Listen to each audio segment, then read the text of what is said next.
പുലി കടുവയേക്കാൾ ചെറുതാ, പക്ഷേ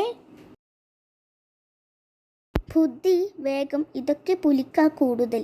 എന്തു പറയുന്നു?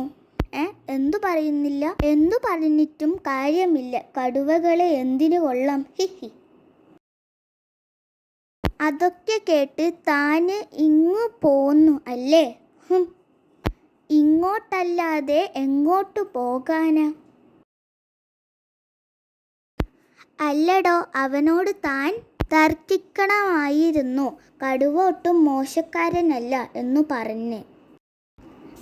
തർക്കിക്കാൻ എനിക്കറിയില്ല സൂത്ര, അതിനുള്ള ബുദ്ധിയുമില്ല.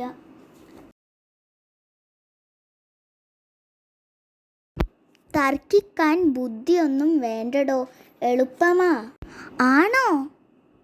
അതെ, എതിരാളി എന്തു പറഞ്ഞാലും മുൻപിൻ നോക്കാതെ എതിർക്കുക, അത്രന്നെ. സൈഡിലേക്ക് നോക്കാമോ? കടുവയ്ക്ക് ബുദ്ധിയില്ല എന്നാണ് അവൻ പറയുന്നതെങ്കിൽ അത് എതിർക്കുക. അല്ല, ബുദ്ധിയുണ്ട് എന്നു പറയുക. ബുദ്ധിയുണ്ട് എന്ന് തെളിയിക്കാൻ പറഞ്ഞാൽ പറ്റില്ല എന്ന് പറയുക. അവസാനം വരെ അതിൽ ഉറച്ചു നിൽക്കുക. ചുരുക്കി പറഞ്ഞാൽ എന്തു കേട്ടാലും അതു സമ്മതിച്ചു കൊടുക്കരുത്. പറ്റുമോ? പറ്റും. എന്നാ പിന്നെ താൻ പോയി അവനോട് തർക്കിക്ക്, ഞാനും വരാം പിന്നാലെ. എങ്ങോട്ട് നെഞ്ചു വിരിച്ച്? മാഹാണിപ്പുലിയോട് തർക്കിക്കാനാ? നെഞ്ച് ചുമ്മാ വിരിച്ചതാ.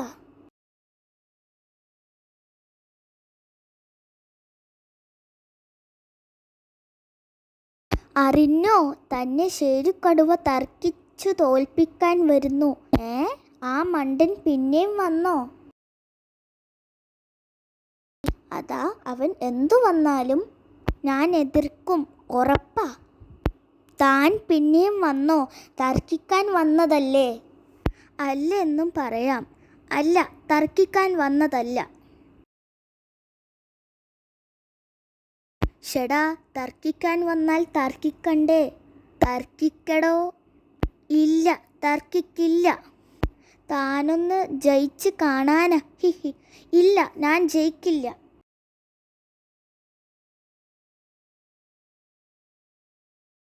ഇത്രയും തർക്കിച്ചാൽ മതിയോ സൂത്ര?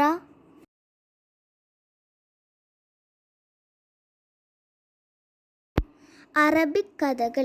അറേബ്യയിലെ ഒരു വ്യാപാരിക്ക് 3 മക്കളുണ്ടായിരുന്നു. വ്യാപാരി മരിക്കും മുമ്പ് അവർക്ക് 3000 സ്വർണ്ണനാണയങ്ങൾ നൽകി. അനുജന്മാരെ, ഇതിൽ 1000 സ്വർണ്ണനാണയങ്ങളുമായി ഞാൻ വിദേശത്ത് വ്യാപാരത്തിനും പുറപ്പെടുകയാണ്.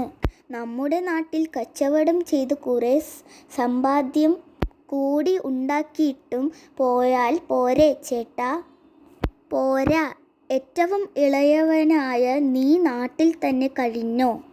എനിക്കും വിദേശത്ത് പോയാൽ കൊള്ളാമെന്നുണ്ട്. മൂത്ത ചേട്ടൻ്റെ പുറകെ രണ്ടാമനും വിദേശത്ത് വ്യാപാരത്തിന് പോയി.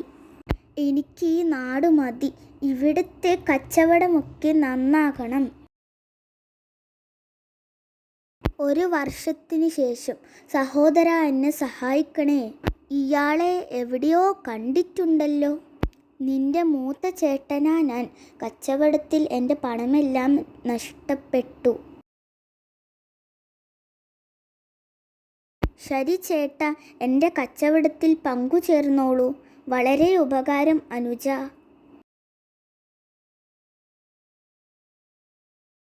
പിന്നീട് രണ്ടാമത്തെ സഹോദരനും എല്ലാം നഷ്ടപ്പെട്ട് തിരിച്ചെത്തി. അന്നു നീ പറഞ്ഞതുപോലെ നാട്ടിൽ കഴിഞ്ഞാൽ മതിയായിരുന്നു.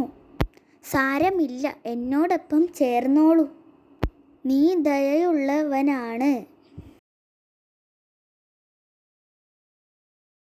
പക്ഷേ ചേട്ടന്മാർ അധ്വാനിക്കാൻ തയ്യാറല്ലായിരുന്നു.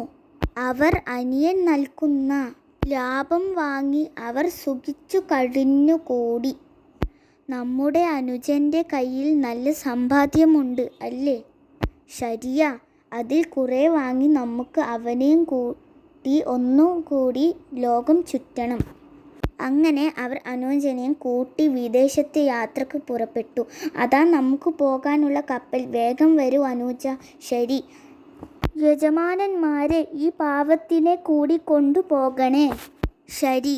ദയാലുവായ ഇളയ അനുജൻ അവരോട് സഹതാപം തോന്നി. ശരി, ഞങ്ങളോടൊപ്പം വന്നോളൂ. വലിയ ഉപകാരം. ഈ സഹായത്തിന് ഞാൻ അങ്ങേക്ക് പ്രത്യുപകാരം ചെയ്യും.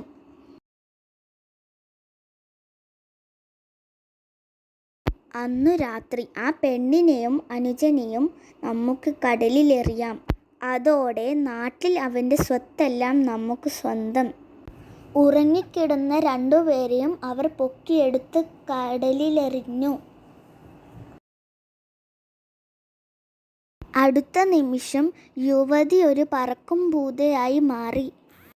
ഞാനൊരു ജിന്നാണ്.